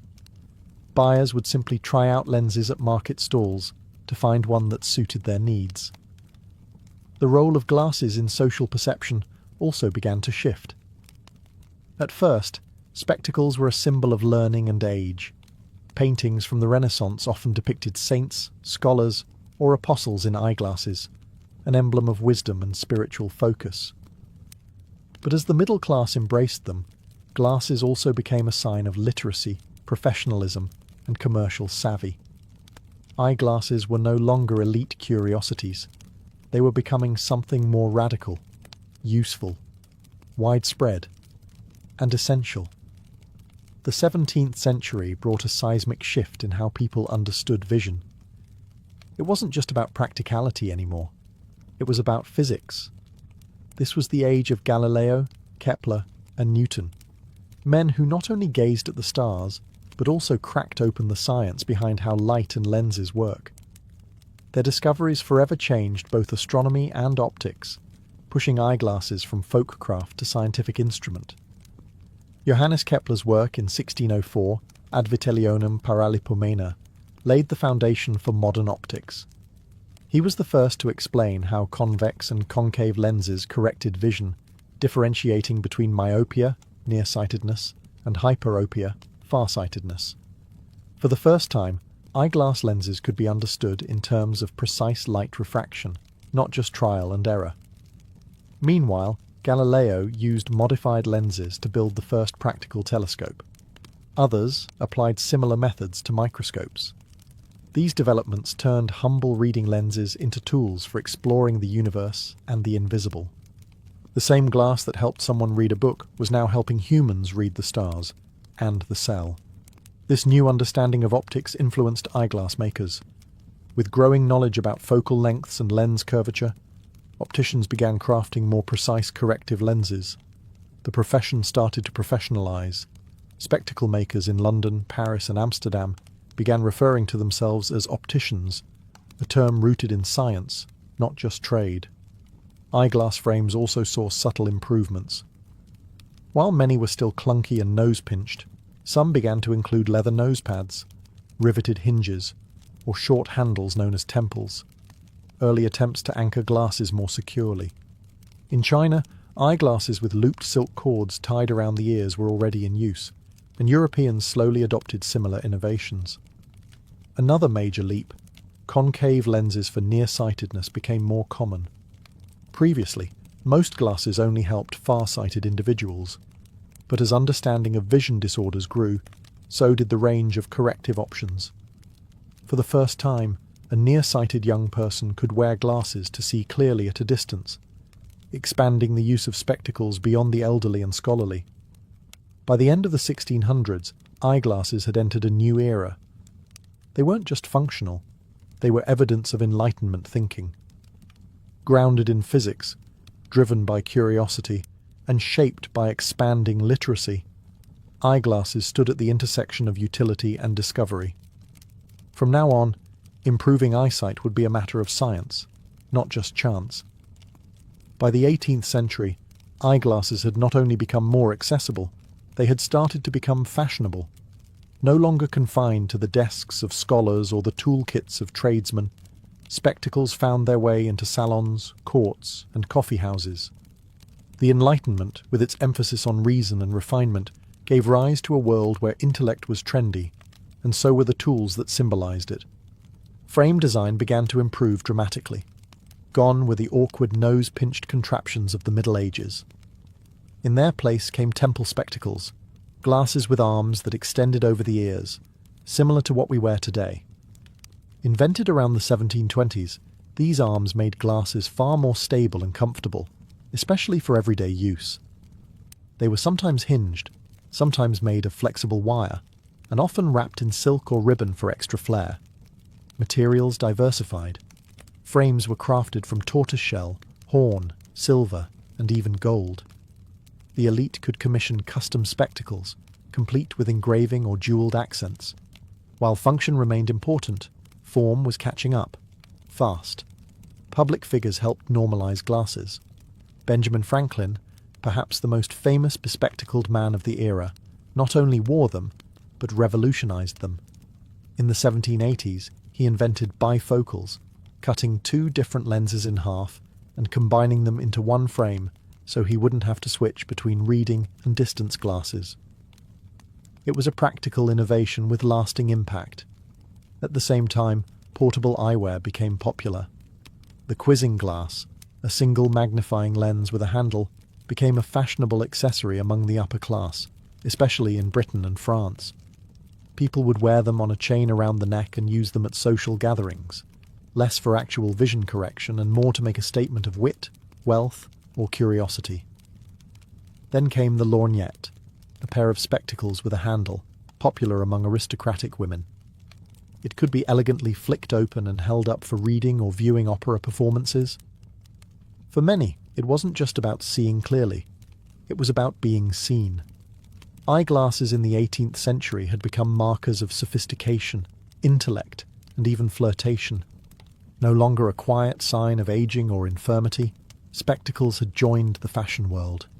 They now framed more than eyes. They framed identity.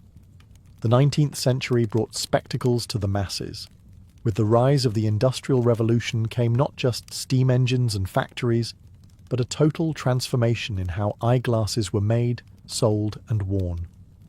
What had once been artisan-crafted accessories for the few became mass-produced necessities for the many. Before industrialization, glasses were mostly made by hand, one pair at a time. But new machinery allowed for the consistent production of lenses and frames on a large scale. Glass cutting, metal shaping, and lens grinding became faster and more precise. This meant more people could afford glasses, and more could finally see clearly. By the mid-1800s, eyeglasses were available in general stores and even by mail-order catalogue. You didn't need to visit an optician anymore. Instead, people would test pre-made lenses on their own, trying on different strengths until they found one that worked. While this was far from personalized eye care, it was a giant leap forward in accessibility. Frame styles also expanded. Steel, nickel, and celluloid, an early plastic, became popular materials, replacing more expensive horn or tortoiseshell. The classic pince-nez, a nose-clamping style with no temples, was trendy among both intellectuals and fashion-conscious gentlemen. Meanwhile, round wire-rimmed glasses, made famous later by figures like Gandhi and John Lennon, became a staple for professionals and students. For the first time, children's eyewear entered the market. As public education spread and literacy soared, so too did the need for vision correction among school-age kids. Teachers and parents began recognizing that struggling to read a blackboard or book might not mean laziness. It might just mean nearsightedness. Medical understanding of the eye also advanced.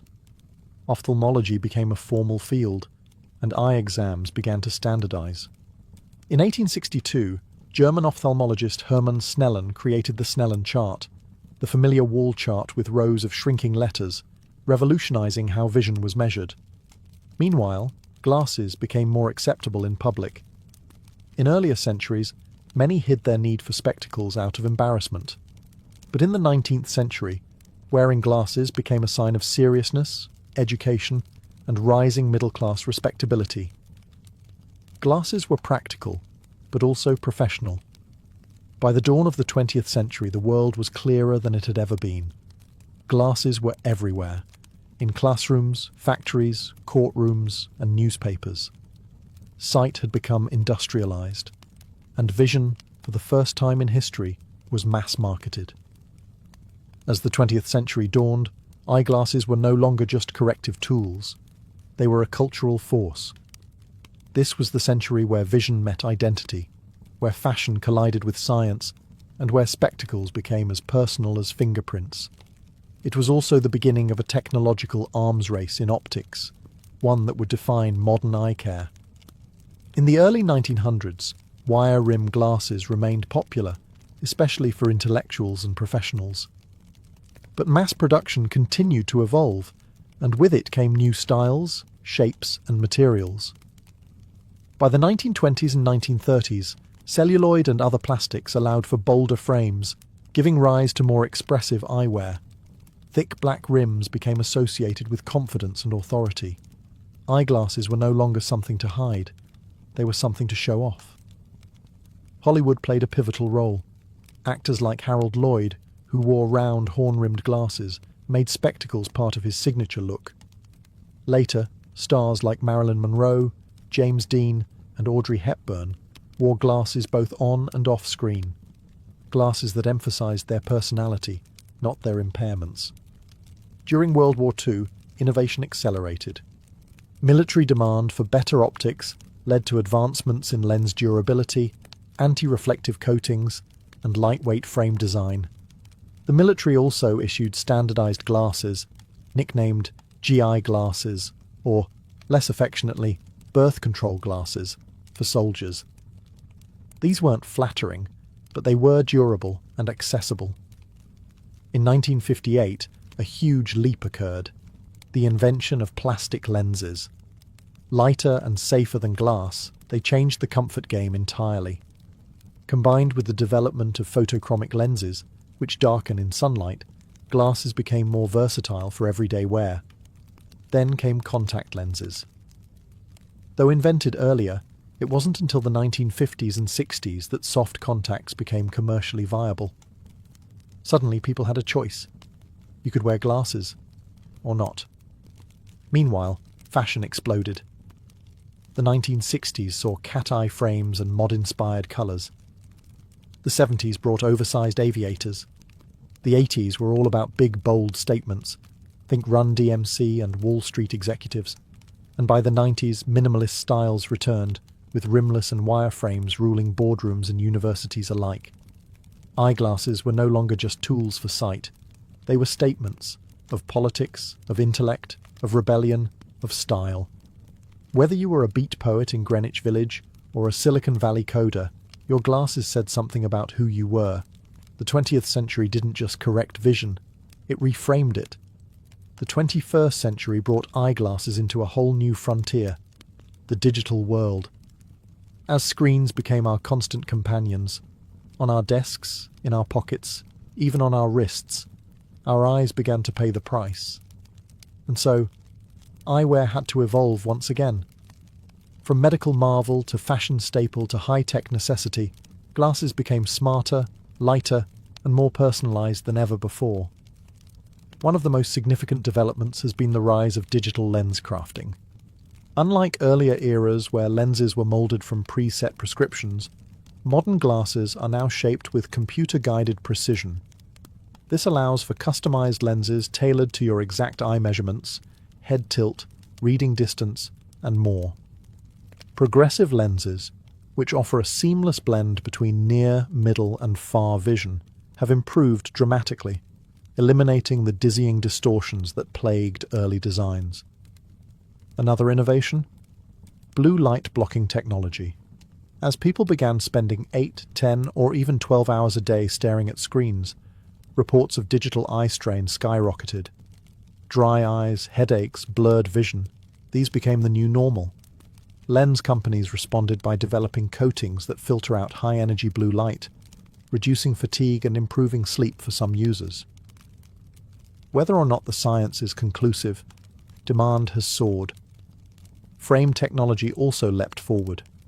Ultralight materials like titanium, memory metal, and carbon fiber made glasses more durable and comfortable.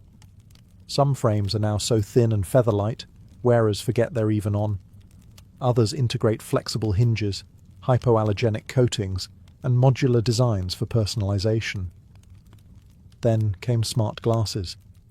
While early attempts like Google Glass had a rocky start, met with both awe and backlash, the concept of augmented eyewear hasn't disappeared. Modern versions now include audio capabilities, camera integration, fitness tracking, and even heads-up displays. Companies continue refining the balance between function and style, hoping to make smart glasses an everyday accessory. Eyewear retail has changed too. Online platforms now let users upload a selfie, try on frames virtually, and receive prescription lenses without ever entering a store. This democratization of access, combined with stylish branding, has turned glasses into a booming e-commerce industry. And let's not forget fashion. From hipster round frames to sleek minimalism to vintage revivals, glasses today are expressions of identity more than ever. In the digital age, glasses don't just help you see, they help you filter, protect, compute, and express exactly who you are. As we peer into the future of eyeglasses, the lines between technology, biology, and fashion continue to blur. We're now entering an era where correcting vision is just the beginning, where glasses might enhance human ability, serve as wearable computers, or eventually disappear altogether. The future isn't just about seeing better, it's about seeing differently. One of the most promising frontiers is smart eyewear. Companies like Meta, Apple, and Amazon are racing to develop glasses that integrate seamlessly with augmented reality, AR. The idea is to overlay digital information, navigation, notifications, translations, even 3D objects, onto your field of view, all without taking out a phone. These devices aim to do what smartphones did for communication, make it instant, invisible, and immersive. At the same time, prescription lenses are getting even more advanced. Some companies are experimenting with adaptive lenses that adjust focal length automatically. No more bifocals, no more switching glasses. With liquid crystal or electrochromic technology, these lenses can respond to your gaze, lighting conditions, or visual needs in real time. Medical technology is also taking bold steps forward. Gene therapies and stem cell treatments for certain types of blindness are showing promise in early trials. Bionic eyes, once a science fiction fantasy, are already in development, with retinal implants and brain-computer interfaces aiming to restore partial vision to the blind. If these technologies mature, eyeglasses might shift from corrective tools to transitional devices, eventually replaced by internal or neural solutions. But the humble eyeglass frame isn't going away just yet. In fact, fashion continues to keep glasses relevant, even as they become more high-tech. Designers are blending tradition with futurism. 3D printed frames, recycled materials, modular designs, and customizable colors are all keeping glasses personal and wearable. Meanwhile, virtual reality headsets, once bulky and awkward, are slimming down, borrowing heavily from optical science to create immersive experiences in sleek, goggle-like form. These too, in a sense, are the spiritual successors of the lens. What started as a monk's reading aid in 13th century Italy has now become a gateway to digital worlds, a medical marvel, and a cultural icon. The story of eyeglasses isn't just about helping us see the world more clearly. It's about how the world has come to see us, and how that vision continues to evolve, one lens at a time.